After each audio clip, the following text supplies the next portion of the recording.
Throughout the early encounters between Europeans and Native Americans, two vastly different worlds collided. These interactions weren't just about trade or territory, they were also about worldview. How people saw religion, family, land, and power was fundamentally different on each side. In today's video, we're going to be looking at the interactions between Europeans, Native Americans, and Africans. Let's get started.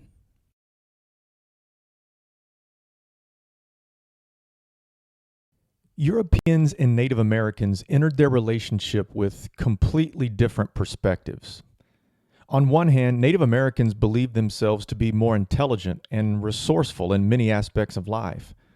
They could distinguish helpful from harmful resources in nature, something many European settlers struggled to grasp.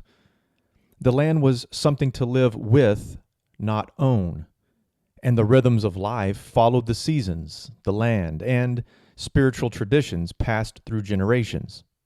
But to many Europeans, these differences were seen not as valid alternatives, but as signs of backwardness. Take religion, for example. Native beliefs were often rooted in animism, the idea that all things, living and non-living, possess a spirit. Many tribes were also polytheistic, worshiping multiple deities connected to nature. Europeans, especially Christian missionaries, saw these beliefs as primitive, even devilish. Land use was another major divide. Native Americans didn't believe in private ownership of land. The land was sacred, something to be shared and cared for. But Europeans saw unclaimed land as land to be conquered and cultivated. Then there was the matter of gender roles. In many native societies, men hunted while women farmed, owned property, and often held significant power in community decisions. This shocked European sensibilities. In their minds, the idea of women holding such roles was not only foreign, but it was unacceptable. Europeans tended to swing between two extremes in how they viewed Native Americans. On one side were what they called noble savages, peaceful spiritual beings who welcomed colonists. On the other were the so-called uncivilized brutes, who violently resisted. Both perspectives were deeply flawed and rooted in ignorance. They also dismissed native clothing, architecture, and tools as primitive. They didn't see the ingenuity behind weapons or structures designed for survival in diverse climates. They ignored the sophistication of native agriculture and instead forced their own definitions of what civilization should look like.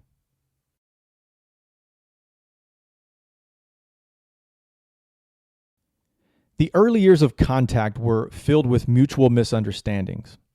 Each group struggled to interpret the other. But even amid tension, there was exchange. Europeans began to adopt the Three Sisters farming method, growing corn, beans, and squash together for a more sustainable harvest. At the same time, Native Americans adopted European tools, knives, pots, even weapons. And they learned European languages and, in many cases, especially in the Spanish Empire, converted to Catholicism, sometimes willingly, but often by force. But this wasn't a one-way assimilation. Native communities actively resisted being absorbed into Spanish or European culture. They clung to their languages, their clothing, their farming methods, and, to a large extent, their religious beliefs. Despite centuries of pressure, many traditions survived. From the beginning, though, the power dynamics were clear. When Columbus and the early Spanish conquistadors arrived, they didn't come as guests. They came to conquer. They enslaved Native Americans, forcing them to abandon their ways and accept Catholicism. These patterns of violence, control, and forced assimilation would become the norm in the New World for centuries to come.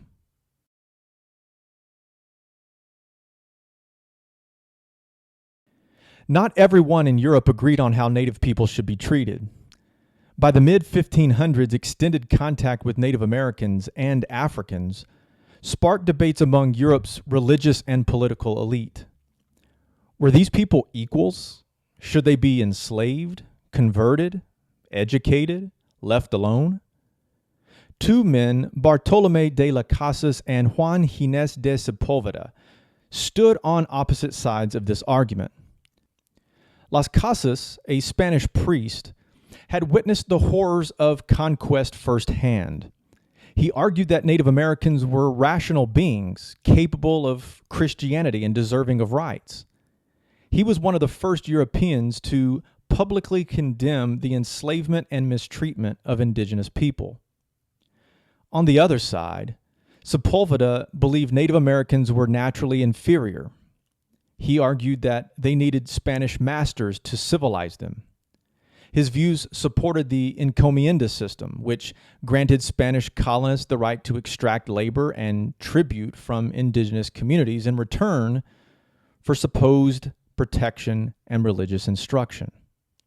In 1550, these two men took their arguments to the Spanish court in what became known as the Valladolid debates. For the first time, a European empire was publicly questioning the morality of colonization. Though no decisive victory was reached, Las Casas' argument laid the foundation for future human rights advocacy in the Americas. While he failed to achieve equal treatment for Native Americans, his voice echoed into later generations. The clash of worldviews between Europeans and Native Americans shaped the future of the continent. It brought conflict, change, tragedy, and survival. Despite centuries of pressure, Native cultures endured, and today their voices continue to tell a story that began long before European sails ever touched American shores. That's all the time we have for today. Thanks for joining me. We'll see you next time.